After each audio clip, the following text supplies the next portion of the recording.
Welcome back to another video. If you love nature, waterfalls, and a trail that gives you a good challenge, this adventure is worth every drop of your sweat.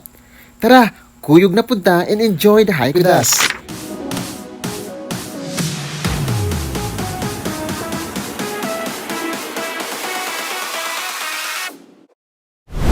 Today is our third day here in Dumaguete, and for today's vlog, we will visit the famous Casa Roro Falls.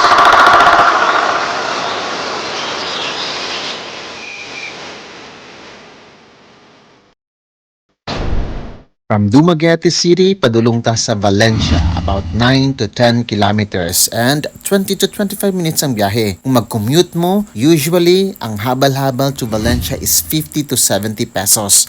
Then, from Valencia proper, laing sakay about 100 to 150 pesos. If not, pwede na mag-abang og bao-bao na ana siya sa mga tag 1,000 to 1,200 pesos. Good for 5 person na and whole day use na. But kami nag-abang mi og motor na kita na ko online na asa na nga tag 350 pesos. Good for 24 hours use na. And as usual, tulog gihapon ming galaag. Virtual nga lang ang usa. Ala, asa naman eh? Asan kani?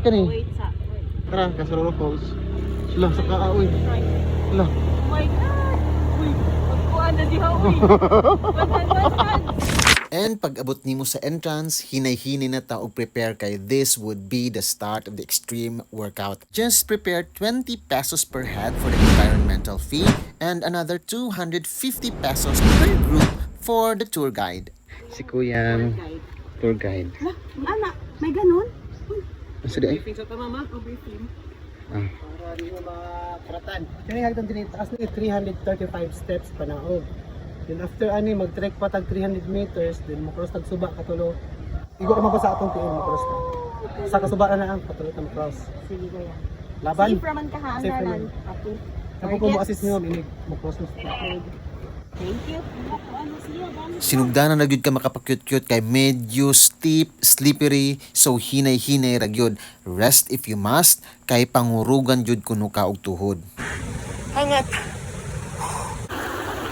Ang trail medyo challenge pero safe ra. Madagan siya around 15 to 30 minutes depende sa pacing nimo. Kung magsigi ka og picture aw mas dugay gyud ug mas langay.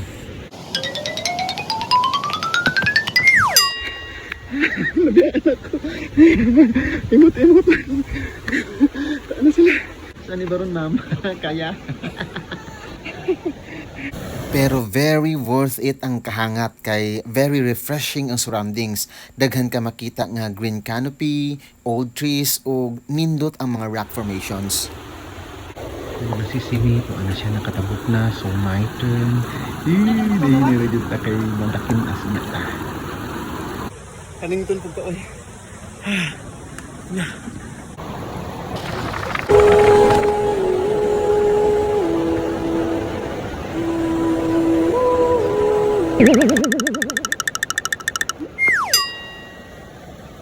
Okay, ikaduhang tabok na ni. Tuwa na si Simi naguna na pod. Na-slide ko kanina. Nauntay mo assist, di pa assist. Da, slide. Dirisi. Pag abot nimo sa kinatumyan, madungog na nimo ang kusog nga tubig and this is it. The Casa Roro Falls.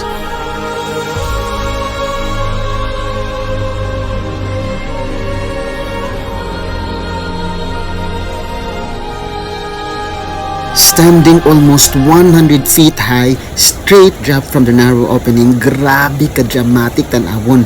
Murag naa ka sa postcard and ang area medyo bugnaw siya tungod sa iyang mist. And ug ganahan ka magpaduol, pwede pud kaayo na asilay dako kaayo nga bato wherein pwede ka dito mag picture taking. Imot-imot kinagmay and you can stay also a bit while there para i-enjoy, mag-relax og tagamtamon yun kabugnaw og kanindot sa view. O di ba kapoy biyag naog ha? Pag humana mo enjoy sa view no, picture taking, mobalik na mi sa taas, mauning part nga amo na realize nga life is not really a joke. Hangat kaayo.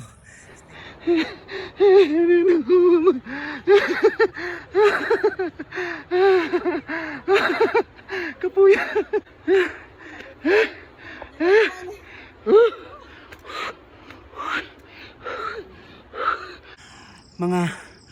15 minutes mi panaog.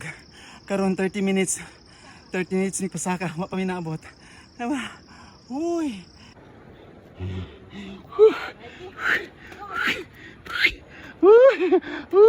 Tayo sa pa. Finally. Pakita na mig langit. Makakita na mig liwanag. Ito na ang exciting na part. Andito na po kami. Final destination. And finally, naabot na dyan ni. Ako kung sino. First time na akong gipaningot na po balik for the longest time after 6 months. Thank you TPC for the opportunity. Kapuya. Okay ra kasi. Walang silbi ang aking brow lamination. Nabungkag sa singot. Okay ra akong pang-diving outfit. Pang-diving. Okay, tana. Kaya na pa nagsunod. Bye. Manami ka sa Roro, padung na puntag, Pulang bato. Pulang Bato Hot Spring. Wow! Ano na gila?